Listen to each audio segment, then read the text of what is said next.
रानीगंज शहर में संस्कार फाउंडेशन की ओर से 19 दिसंबर से 21 दिसंबर तक 3 दिन व्यापी अपने अपने राम संगीतमय भव्य राम कथा का आयोजन होने जा रहा है। ऐतिहासिक शहर रानीगंज में पहली बार विश्व विख्यात राम कथा वाचक डॉक्टर कुमार विश्वास के मुखार बिंद से 3 दिन व्यापी अपने अपने राम कथा का आयोजन किया जा रहा है। यह आयोजन रानीगंज शहर के सियारसोल राजबाड़ी ग्राउंड में होने जा रहा है।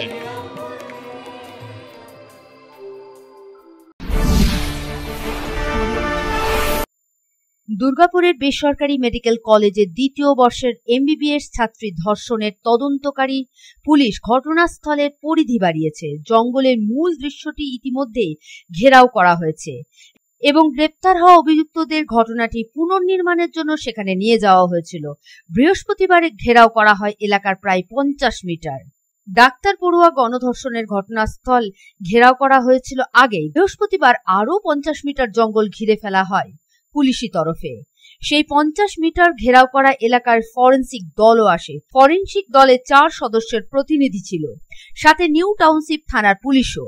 50 মিটার ঘেরাও করা এলাকা থেকে নমুনাও সংগ্রহ করে ফরেনসিক দল। তবে এদিন ফরেনসিক দলের প্রতিনিধিরা সংবাদ মাধ্যমের সামনে কিছু মন্তব্য করতে চায়নি। উল্লেখ্য, ইতিমধ্যেই দুর্গাপুর মেডিকেল কলেজের দ্বিতীয় বর্ষের এক ছাত্রীর উপর নির্যাতনের ঘটনায় তীব্র চাঞ্চল্য ছড়িয়েছে রাজ্য জুড়ে। ঘটনায় মোট 6 জনকে গ্রেপ্তার করেছে পুলিশ, যার মধ্যে একজন অভিযুক্ত ছাত্রীর সহপাঠীও রয়েছে। ঘটনাটি ঘটেছিল 10ই অক্টোবর সন্ধ্যায়, যখন ওই ছাত্রী এবং তার এক বন্ধু ক্যাম্পাসের বাইরে খাবার খেতে গিয়েছিল।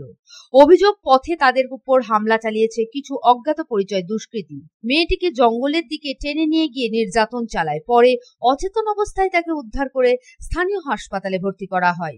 পুলিশ সূত্রে খবর, প্রথম 5 জন অভিযুক্তকে গ্রেপ্তার করা হয়। পরে ছাত্রীর সহপাঠী বন্ধুকেও গ্রেপ্তার করা হয়, যার ভূমিকা নিয়ে তদন্তে বেশ কিছু অসঙ্গতি ধরা পড়েছে। আদালতের নির্দেশে ধৃতদের 9 দিনের পুলিশি হেফাজত দেওয়া হয়েছে।